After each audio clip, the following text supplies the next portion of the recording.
all of these things. And we're so privileged that the Lord has given us the grace. Naiiyak! Given us the grace.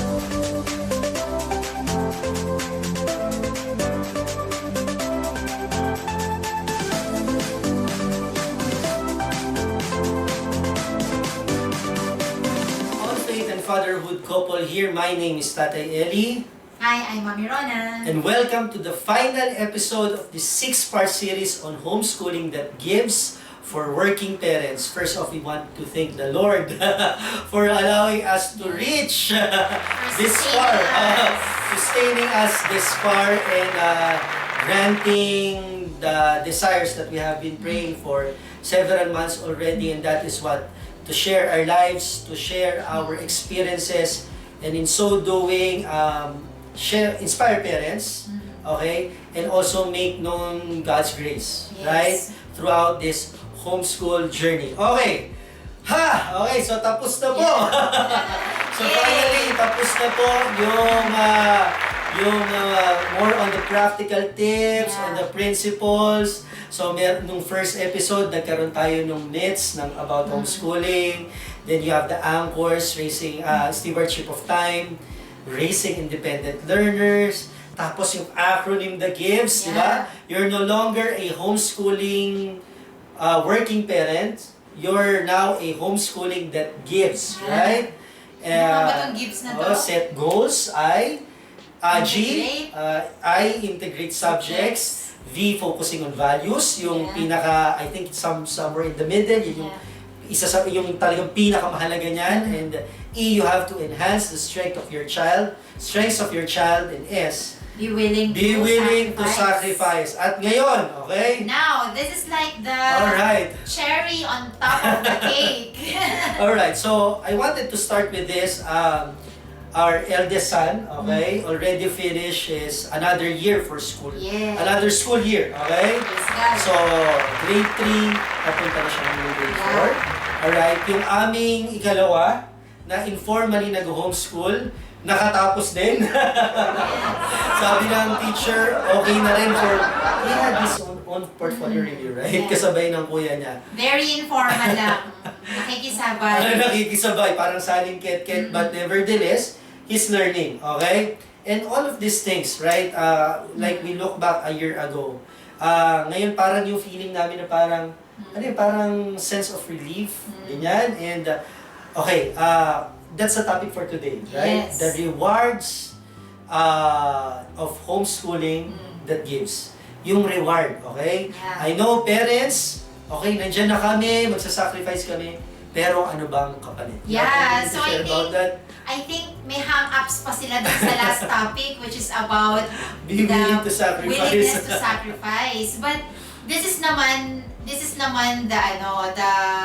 the our way na bumawi. Right? So even while we were very blunt, and candid in telling you that homeschooling really entails sacrifice, right? It's not a walk in the park. In other words, diba? You really need to, give up some rights, give up some privileges, some of your hobbies, even some of your free time, right? But, in all of these experiences that we've had, well, for the past 4 years that we've been homeschooling our children, there's always this, feeling of gratefulness, this feeling of, joy throughout the entire journey. Siguro I wanted to start with this premise, okay? I think isa sa mga bagay na nag-motivate sa amin to do homeschooling is the truth that life is short, right? And if life is short, at the same time, the childhood years of our children It's also short. Yeah. We only have what?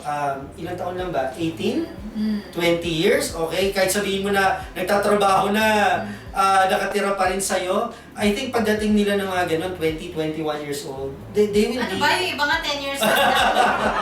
They have their own world na, di ba?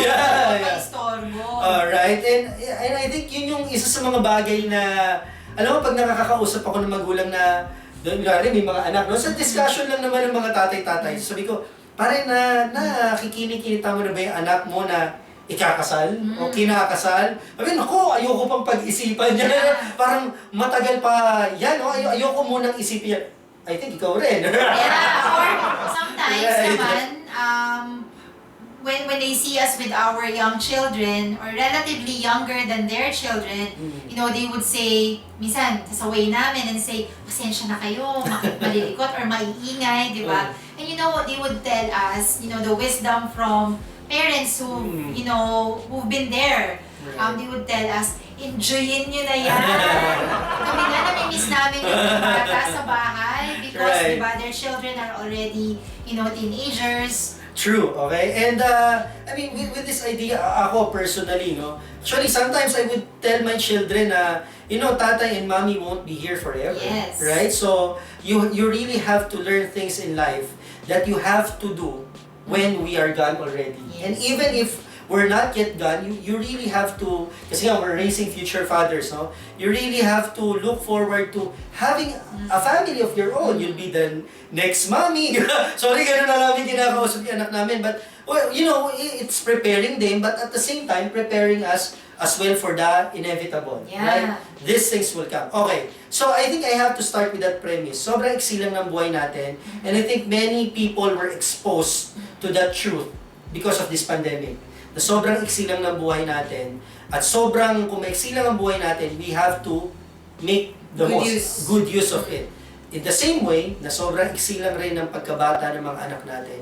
And we do not want to miss out on those things. So, ngayon. And maybe what I wanted to add rin would be, it's not so much about, you know, the sacrifice that you've given for homeschooling your children or in exchange of, you know, wanting to raise your children as unto the Lord, but really about, you know, being accountable also as parents. Number one, not everyone have been, or not all parents, you know, have been given the opportunity.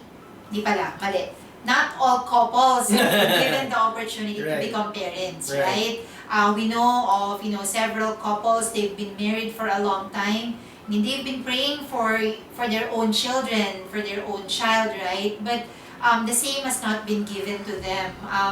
For reasons only known to the Lord, only God knows, right? But what I'm trying to say is, if you have, you know, children, if you've been blessed by the Lord with your own children, then you are accountable to them. And I can already imagine, you know, at the end of my life, when I would face my Creator and He would ask me, how did you raise your children? How much time did you invest in, you know, raising up your children? Right. So from our personal reflections, these are some of the, which we consider rewards, right? For homeschooling our kids, notwithstanding the sacrifices, right, of working as well. Okay, so number one, the reward of an opportunity to raise godly children, right? I think we emphasize that do sa focusing on values, right? That we are shaping children. I mean, child rearing is what? Obedience to God's commandments, right? Deuteronomy 6, right? God expects parents to be faithful in rearing their children. The commandment was given to the parents, and I think, hindi ko na mabilang sa kamay ko kung ilang beses namin sinabi to, because parenting is about the parents first and foremost, right? And, you know, just the opportunity to raise them in such a way that kahit papano it gives us a sense of security that they may grow up to be godly individuals. Of course, they will have to have a personal encounter with Jesus. That's right. We understand that. But at least from what we can control, right? By homeschooling them, teaching them what needs to be taught, right? Primarily about God, about the existence of God, about the purpose of life. We have, by homeschooling, we have a very immense opportunity to raise them as godly individuals. Yeah, you won't just wake up one day and see your children becoming God-fearing. Right. Because as with any human being, our inclination would be, to disobey. Right. Our natural, tendency would really be to sin and, to do things our own way. So we really need to, guide our children, raise them up appropriately to become, God-fearing children who will be used by the Lord for His purposes. Okay. Number 2, right? Second, reward on the basis of our personal reflection. Yeah. Okay, I think this is in relation to what I was sharing a while ago about the brevity of life, about the shortest of childhood years. Because we're homeschooling, we were able to really spend time with the children. Yes. And as a family, hindi lang kami ng mga anak namin, but even tayong mag-asawa, Yes. right? I think this is strengthen our relationship because yung alam mo yung tawag dito yung pag-strengthen ng relationship ng mga tao, malaking factor dyan yung oras eh. The more you spend time with the person, the more your relationship will be strengthened with that person. Yeah, and especially for children, right? Love for them spells T-I-M-E, Right, right? right. So it's really the amount of time that you spend with them, that's how they're gonna equate your love for them. And again, not only the amount of time, but the quality of time that you spent with them. Okay. Third reward. We have the opportunity to witness the milestone. And we had the opportunity as well to journey with them in this milestone. We were there when our kids first learned how to write. Yeah. Right? We were there when our kids first learned how to read. We were there when our kids first learned how to pray. We witnessed all of these things, and we're so privileged that the Lord has given us the grace. Given us the grace to witness all of these things. And just be a part of that journey all along. Yeah. Pag yan talaga tayo. Alright, hindi po yan papanood na ko rin.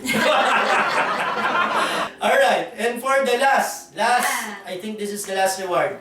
We would, tawag dito, encapsulate. Bumawi. Alright.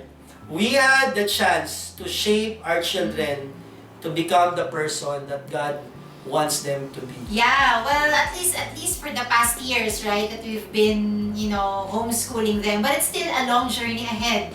Our eldest Elijah is still an incoming grade 4. By the way, he's only 8 years old, right? But he's already an incoming grade 4. But it's still a long way for Elijah and for our 2 other sons, right? But we're excited that we will be with them in the journey. We will be able to experience and celebrate their every milestone along the journey, and it just excites us. We're looking forward to the time when they would fall down, because it's not always joy, it's not always happy times. There will really be times when they would fall down, because that's the time when they would also learn some vital lessons in this life, right? And how I wanted to really liken this entire homeschooling experience for our children, and in relation to reaping rewards, would really be the sowing and reaping principle, right? Of course, like what we've mentioned, we couldn't emphasize it enough that there's really sacrifice to homeschooling. As with any sowing, right? You really need to prepare the soil, cultivate the soil, and then start sowing the seeds. You have to wait. It takes patience. It takes time. You have to water it every day, take care of it, put some, fertilizers, right? And then eventually you will see the seed, sprouting slowly from the ground, and eventually becoming a plant, or if that's a big tree, right?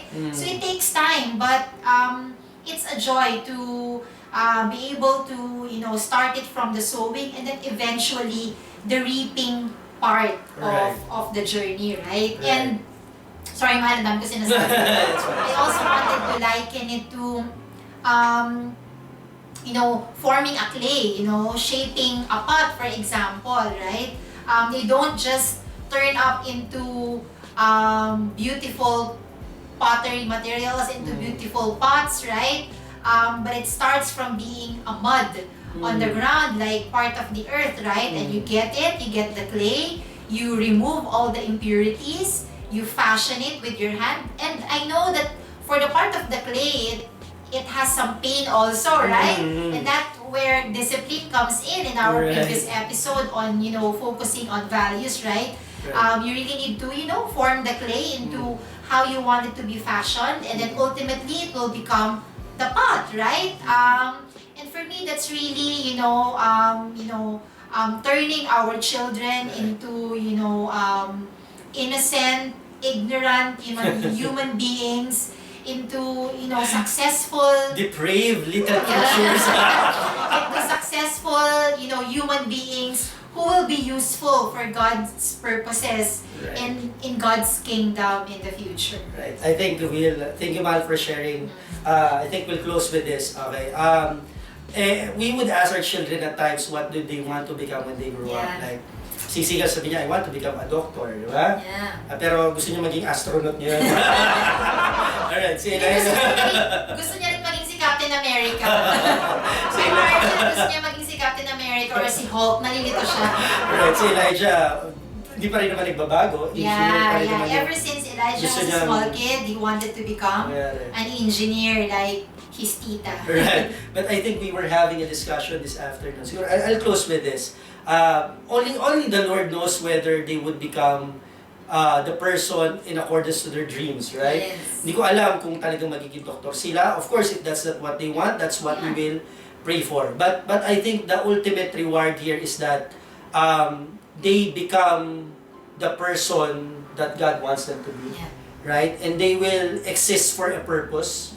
They will not be clueless, right? All because during their infancy, during their childhood years, may mga magulang na nagpaalala sa kanila that, anak, you were not created for nothing. You were created for a purpose, and whatever that purpose is stand and geared towards glorifying the one that's the ultimate. That's the ultimate purpose. It's the ultimate goal, to glorify God in whatever we do, right? And even with this series that we've done, right? Our intent really is to hopefully bless you, to hopefully help you, and give glory to God in the end. Okay, so we'll close with this question. Sorry, ito, promise closing na to. Maybe you might be asking, right? Why did you homeschool your kids? Alright? May mga libro ako nababasa ganyan, like, why homeschool the kids, and articles would come up, why homeschool the kids. We could cite a variety of reasons that are practical, that are, tawag dito, wise. Alright? Very valid reasons. Pero if we would summarize it into one statement, alright? We are homeschooling our kids, not for Harvard. Although we have nothing against Harvard. If they would be given the opportunity to study in Harvard, well, praise God for it. But we're homeschooling our kids for heaven. Right? We're homeschooling our kids for heaven. And with that, we would end this 6-week series. Only the Lord knows what will be our next series, okay? But I hope that at this point, whatever was shared ay nakatulong po sa inyong mga magulang. Any last words before we close? No, I'm good. It is my heart's prayer that you're able to pick up something, even just one vital, thing from the entire series. We enjoyed it. And like what we've mentioned, we are working parents as well. So this is really, a time out of our, busy schedule, but hopefully it gives you an idea of what's also in our heart, which is really to, help guide working parents like us also in your journey of, homeschooling your children and raising them up as unto the Lord. Maraming salamat ulit sa mga nagpakita at nagpahayag ng suporta nila sa amin in this 6-week series. And if you have any questions, like, feel free to give a comment or kagaya ng ginagawa ng iba, nagme-message sila, private message, at sa mga kaibigan namin, of course, you could always reach us. You know where to reach us. Okay? Once again, this is your on Faith and Fatherhood couple. If you have a Facebook page, please do not forget to like our Facebook page account on Faith and Fatherhood. Instagram, ako si Tatay Eli. YouTube, same videos that you can see in the Facebook page. We also upload them in our YouTube account. Ako si Tatay Eli. And if you're into reading blogs, on Faith and Fatherhood, .wordpress.com. Oh, Till next series, okay? Lord willing. Thank you so much. My name is Tatay Eli. And I'm Mami Rona. Bye! Bye!